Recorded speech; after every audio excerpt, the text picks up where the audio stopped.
800 रुपये में बेचने पर 800 रुपये में बेचने पर किसी वस्तु पर लाभ 800 रुपये में बेचने पर किसी वस्तु पर लाभ उसी वस्तु को 275 में बेचने पर हुई हानि का 20 गुना है।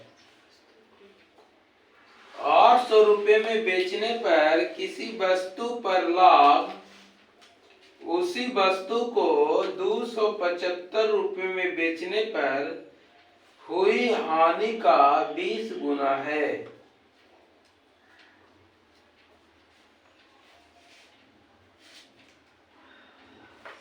तो 20% लाभ कमाने के लिए वस्तु का विक्रय मूल्य ज्ञात करें। 20% लाभ कमाने के लिए वस्तु का विक्रय मूल्य ज्ञात करें।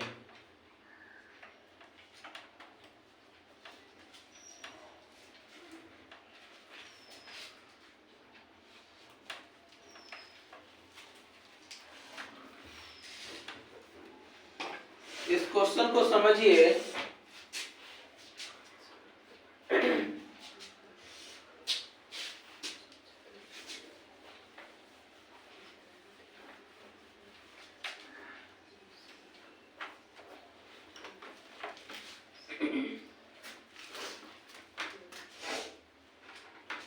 देखिए लिखा है 800 रुपये में अगर कोई सी वस्तु को बेचा जाता है और लिखा है 275 रुपये में किसी को वस्तु को बेचा जाता है, तो इस पर जो लाभ होता है, इस पर 800 रुपये बेचने पर जो लाभ होता है, इस पर 275 रुपये में जो बेचने पर हानि होता है उसका ये 20 गुना है ना। इसका मतलब ये सीपी बीच में होगा, है ना। तो इसमें तो ये 20 गुना है ना। तब ये एक का हानि हो रहा होगा तो ये 20 का क्या हो रहा होगा, लाभ है कि नहीं, यही ना लिखा है।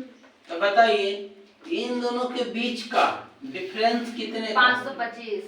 525 का है। देख लीजिए तब ये जब 525 है तो इन दोनों के बीच का डिस्टेंस कितना है? 19 है। प्लस है माइनस है, तो उससे क्या मतलब है, ऐड डिस्टेंस ऐड हो, ठीक है। 21 यूनिट बराबर दिया है 525।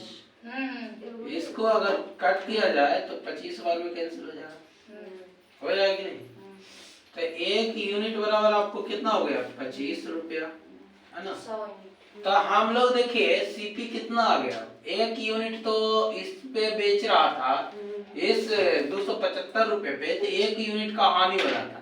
तो इसका मतलब ये जो सीपी है इसमें 275 में अगर आप जोड़ दीजिएगा कितना 25, तो आपको आ जाएगा 300 रुपया सीपी, है ना। और उसके बाद में जब सीपी आ गया ना तो क्या कह रहा है कि 20% लाभ के लिए कितने में बेचना चाहिए। तो 300 का 20% का लाभ क्या हो जाएगा, 6/5। इसका मतलब ये कितना 60 बार में कैंसिल, 360 रुपए में बेचना चाहिए। क्लियर आंसर, एकदम सिंपल है कि 800 रुपए में किसी वस्तु को बेचता है और उसी वस्तु को 275 रुपए में बेचता है, तो 275 रुपए में जो बेचने पर हानि होती है कितना, तो 800 रुपए में बेचने पर जो लाभ होता है वो हानि का 20 गुना है। लाभ हानि का 20 गुना है। तब मैंने माना हानि कितना, 1 यूनिट, तो ये लाभ कितना, 20 यूनिट। तो इन दोनों के बीच का जो डिस्टेंस है आपको 525 जो डिस्टेंस है वो इन दोनों की इक्वल होगा, है ना। तो बताइए, तो 21 यूनिट बराबर हो गया 525, तो 1 यूनिट बराबर 25, तो क्या आ गया 300 रुपए आ गया आपको। 1 यूनिट बराबर 25 आ गया, तो 275 में बेच रहे थे, तो 1 यूनिट के बराबर हानि हो रही थी, 1 यूनिट के बराबर जब हानि हो रहा है तो इसका मतलब है इसका क्रय मूल्य कितना होगा, 300 रुपया होगा, है ना। तो 300 रुपया होगा तो मुझे क्रय मूल्य निकल गया। तो मुझे पूछा गया था कि 20% के लाभ पर बेचने के लिए कितने में बेचना होगा, उसका विक्रय मूल्य क्या होगा। तो 300 क्रय मूल्य उसका होल वैल्यू का सीधा गुना कर दिए तो 360 आ गया। ठीक है, ये तो निकल गया। और ये हम भी जानते हैं कि एक में प्रॉफिट हो एक लॉस में तो जुट जाता है। वो अगर प्रेजेंट ऑफ माइंड काम नहीं करे, हम घटा दे तो आंसर में नहीं निकलेगा। नहीं, कैसे वहां पे घटाना कहाँ है, ऐड होने का है ना। एक प्लस है एक माइनस है तो ये क्या हो रहा है, ऐड नहीं हो रहा है, ऐड होगा ना। ये तो हम समझ गए कि जब 2% में एक ही प्लस माइनस है तो जुटता है, पता है। लेकिन अगर ये फॉर्मूला अगर याद नहीं रहे जुटने वाला, हम तो ये सोचेंगे कि 20 नहीं, आपका प्रेजेंट ऑफ माइंड काम करना चाहिए कि अगर भाई कोई 95 रुपया है और कोई 120 रुपया है, तो इन दोनों के बीच का डिस्टेंस कितना है, लगभग डिस्टेंस 125 है। तो कोई कह देगा कि 100 रुपया से ही कुछ कम है, आई 100 रुपया से कुछ ज्यादा है। तो 100 रुपया से कितना ज्यादा है, 20 ज्यादा है। 100 रुपया से ही कितना कम है, 5 कम है। तो यहाँ डिफरेंस है कि नहीं, हाँ। तो इन दोनों के बीच का जो डिस्टेंस निकलेगा 25 निकलेगा कि नहीं, है कि नहीं। ये प्रैक्टिकल करके आपको समझना पड़ेगा, ठीक है। इसीलिए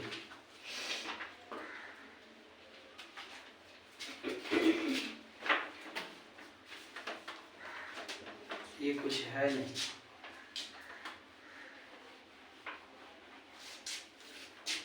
नेक्स्ट क्वेश्चन लिखिए।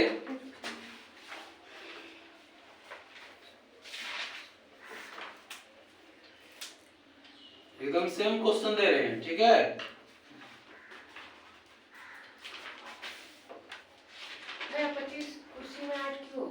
क्योंकि CP इक्वल टू होता है जब, सुनिए, जब हमें क्या होता है, लॉस होता है ना, तो CP इक्वल टू होता है सेलिंग प्राइस प्लस लॉस होता है। क्या होता है, सेलिंग प्राइस प्लस लॉस होता है ना, इसीलिए।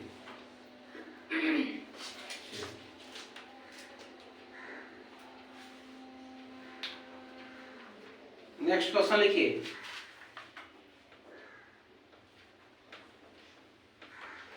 ₹717 में बेचने पर किसी वस्तु, ₹717 में बेचने पर किसी वस्तु पर हुआ लाभ।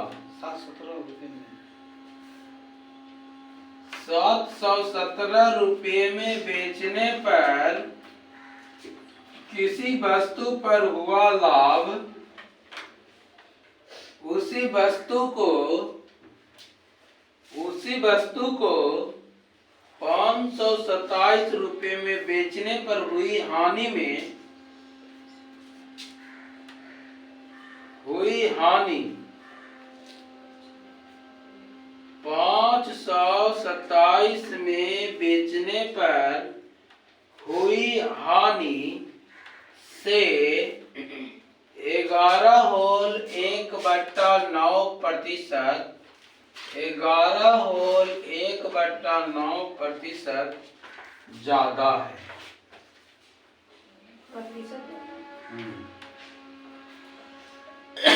तो 10% लाभ कमाने के लिए वस्तु का विक्रय मूल्य क्या होगा। 10% लाभ कमाने के लिए वस्तु का विक्रय मूल्य क्या होगा, सोचिए।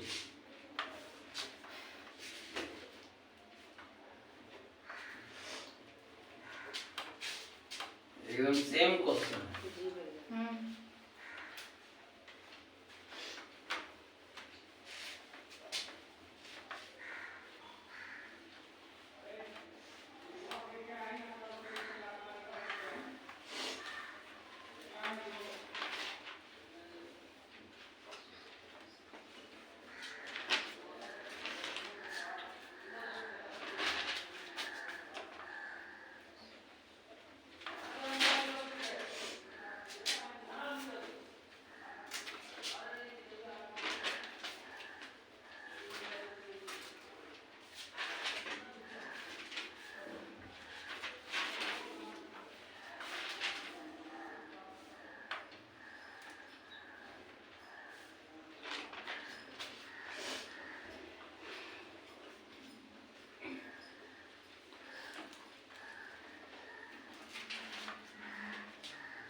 भैया ये परसेंटेज में है।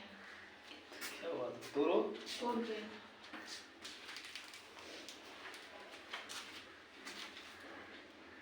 दस बटन 9 हो गया, ये बटन 10 हो गया, 10 बटन 9 प्लस 1 बटन 10 90।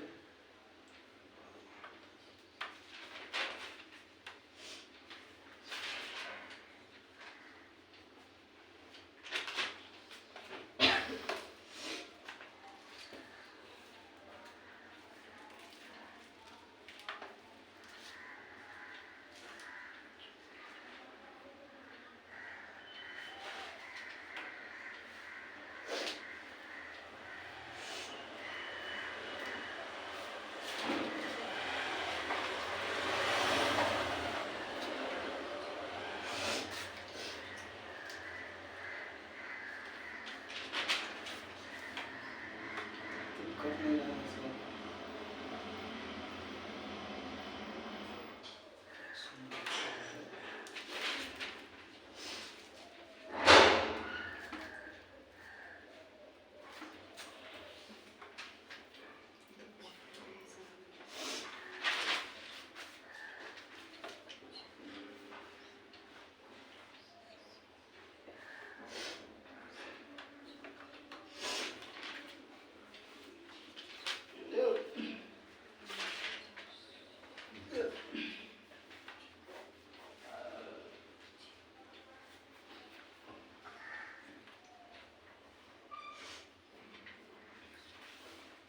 अच्छा 19 आ गया, मिलता है 10 9 90, ठीक।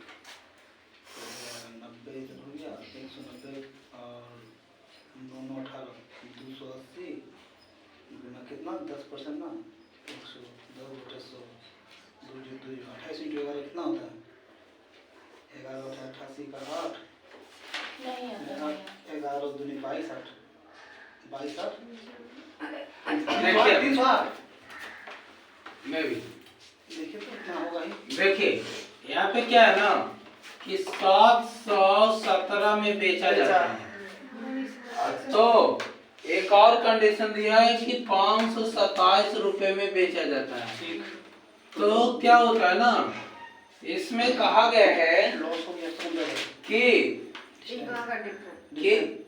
इन दोनों का डिफरेंस नहीं है। देखिए ये कुछ तो सीपी होगा, तो इससे इस पर जो हानि होता है उससे इस पर जो लाभ है वो इतना ज्यादा है, 11 होल 1/9% ज्यादा है। तब ये सीपी कुछ और होगा। तो 11 होल 1/9 कहने का मतलब क्या है ना, कितना है 1/9 है। इसका फ्रैक्शन वैल्यू क्या होता है 1/9। तो 1 का क्या हो रहा है, आपको हानि हो रही है, तब आपको 9 का इस पे क्या हो रहा है लाभ हो रहा है ना। तो अब इन दोनों के बीच का डिस्टेंस कितना आ गया 10 ना जी, डिफरेंस है ये प्रॉफिट एंड ये लॉस। तो कितना आ गया 10 यूनिट बराबर क्या लिखेंगे, इन दोनों के बीच का अंतर 190। बोलिए 190 आ रहा है क्या, पहले तो रियलिटी है 190। हाँ भैया चलिए 190 हो गया। जब 190 आ गया तो 19 हो जाएगा। तो आप ये बताइए कि हम लोगों को है ना, तो 190 थे, 1 यूनिट बराबर कितना आ गया 19 19 आ गया। चलिए 19 आ गया। अब हम लोगों को निकालना क्या है कि 1 यूनिट कहने का मतलब है क्या 19। 1 यूनिट कहने का मतलब है कि अगर इसमें ऐड हो जाएगा तो इसका क्रय मूल्य निकल जाएगा 546 है ना। तो अगर मैं इसमें ऐड कर दूं 19 है ना 19, तो आपको कितना आ जाएगा 546 आ जाएगा है ना।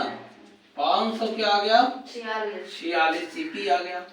हमसे कहा क्या कि 546 सीपी है, तो 10% का लाभ कमाने के लिए इसे कितना बेचना पड़ेगा, तो ये तो 11 हो है ना, तो पॉइंट में कुछ आ चलिए कोई दिक्कत नहीं है। कितना आएगा 11 गुने 5 है ना, 2 टाइम्स क्या कर दूंगा, ऐड कर दूंगा, 6 0 9 10 6 6006 है ना। एक डिजिट बाद डेसिमल हो जाएगा 0.6। चलिए राइट कर दीजिए। हाँ भाई ये तो मेरा भी आया। करेक्ट हो गया। पर हमको गुना कर 90 हम भी 19 से सही किए थे, ठीक है, हम 90 कर दिए थे, यहाँ 19 से कितना होता भैया वहाँ पे आप -1 लेते हैं, अगर इसके जगह पे कोई और डिजिट होगा तब भी -1 ही लेते हैं। हाँ अपने यूनिट बता देता बाबू, कोई दूसरा फ्रैक्शन रहेगा ना तो हम लोगों को जैसे मान लो कि कहता कि यहाँ पे 16 ये नहीं कह करके 16 होल 2 बट्टा क्या कहता जी 3, इसका तब पर ये इसका फ्रैक्शन वैल्यू 1/6 ही होता है कि नहीं। क्या वजह से बैच है ये मैथमेटिक्स का वही मैथ का चलता है जी। और जीएस वाला जीएस वाला अभी तो आ गया है 8 से 10 में आ गया है। 8 से 10 इसको एक सेकंड रुकिए, लाइट है।